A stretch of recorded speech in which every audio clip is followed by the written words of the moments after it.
Don't look now, but the Cleveland Indians are 6-2 in their last 8 games, and now only 5 games out of that second wild card slot in the American League. Cleveland, a team that I said at the beginning of the week I thought could make a run here, and they're starting to make that run right now. They win last night 3-1. Danny Salazar scratched from that game due to illness. Trevor Bauer stepped in, pitched wonderfully. The LA Angels continued their offensive horror show from about the beginning of August through what's now the end of the month. Their last 20 games played, the LA Angels have scored 55 runs, less than 3 runs per game. They've allowed 109, so they've been outscored by 54 runs over the course of those 20 games. The batting average for the team is 222, on base percentage 296, and the OPS 647. Very weak offensive numbers for the LA Angels right now. Mike Trout's in a slump. Albert Pujols has been quiet after going on a real tear. This offense for LA has been silenced for the majority of the month, and tonight they'll face Corey Kluber. Now, they had good luck with Kluber the first time that they saw him this season, and it wasn't too long ago. It was on August the 3rd when Cleveland played the Angels out in Anaheim, and these two starting pitchers tonight hooked up in a game against one another, Garrett Richards and Corey Kluber. But the Angels in particular did a good job against Corey Kluber.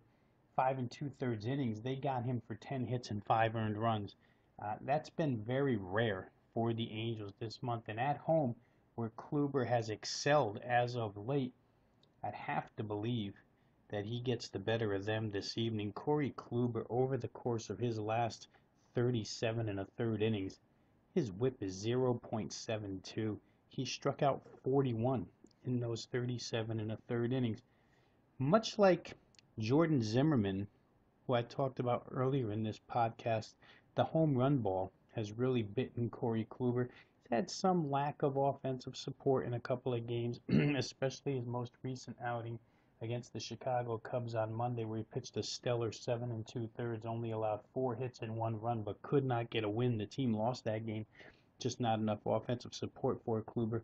If he can stay away from the home run ball here, they should be in good shape. Like I said, his work at Progressive Field lately has been very good, and the Angel lineup is in such a cold spell right now. You can't expect them to get it done against Kluber. I will say this, Corey Kluber right now pushing 200 innings on the season, and he will likely eclipse that number tonight. He's thrown 194 1/3 innings on the season. So if he throws 5 2/3, he hits the 200 mark. That's a lot of innings on an arm before the end of August. So Kluber, we'll watch for that in September, but boy, his arm doesn't show any signs of fatigue right now. So I think there's an advantage starting pitching wise to him in this game. Garrett Richards hasn't really been the Garrett Richards of last year, but he's been pretty good. 31 1/3 innings in his last 5 starts. Struck out 30. The ERA and the whip are not good. 5.46 and 1.47. You take a look at what Toronto did to Garrett Richards, but Toronto's been doing that to everybody so far this season. In his last start, he went 5 innings against the Blue Jays, allowed 10 hits, 7 earned runs. You can't put 13 guys on base in 5 innings against the Blue Jays and get away with it. They certainly stuck it to him there. And he's gone deep into games. He's given the Angels innings, but he hasn't been invincible in any of them. If you just rattle through his game logs in succession after that Toronto game, you go to August the 18th, where he went 7 innings, allowed 3 runs. 13th, he went 6 innings, allowed 3 runs. On the 8th, he went 6 innings, allowed 3 runs. Those are all quality by definition, but Garrett Richards was dominant last year. In a game where you're facing Corey Kluber, you don't really want to give up 3 runs because the possibilities of Kluber giving up less are very strong. Prior to that, against the Indians in the game where Richards pitched against Kluber, he went 7 1/3, struck out 11, but still gave up 4 runs. Prior to that, against Houston, 6 1/3, 4 runs. Prior to that, 8 innings against Minnesota, 3 runs. You can see he's allowed 3 runs or more in every one of his games over his last 7 outings. And like I say, when you're facing Corey Kluber, 3 runs might be a little too much. Now, Anaheim, the Angels, they have the edge in bullpen tonight. Their live arms are ready to roll. Cleveland has a couple of theirs ready, but the Angels do have the better late inning arms here.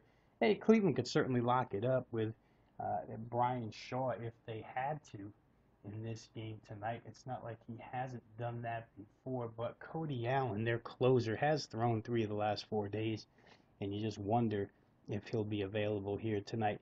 That aside, Cleveland's playing better ball. Cleveland's got the better pitcher on the hill. I'd have to think that Cleveland's the right side of this game. Now, bettors might have thought they were too expensive off the opener because they did come with some LA Angel money. The game opened $1.50, got pushed down to about $1.40, but we're seeing take back as the day progresses here. Right now, Cleveland has almost found their way all the way back to $1.50 favorite. They're anywhere from $1.46 to, in one spot, $1.55. So you take the average, they're about right about the $1.50 that they were when they started. I like Cleveland here. I think they win the game. I wouldn't really hesitate to lay the full price with Corey Kluber. Like his stuff at this point in time. I think they're the hotter team. Certainly they are the hotter team. I think they'll get the win here in this one.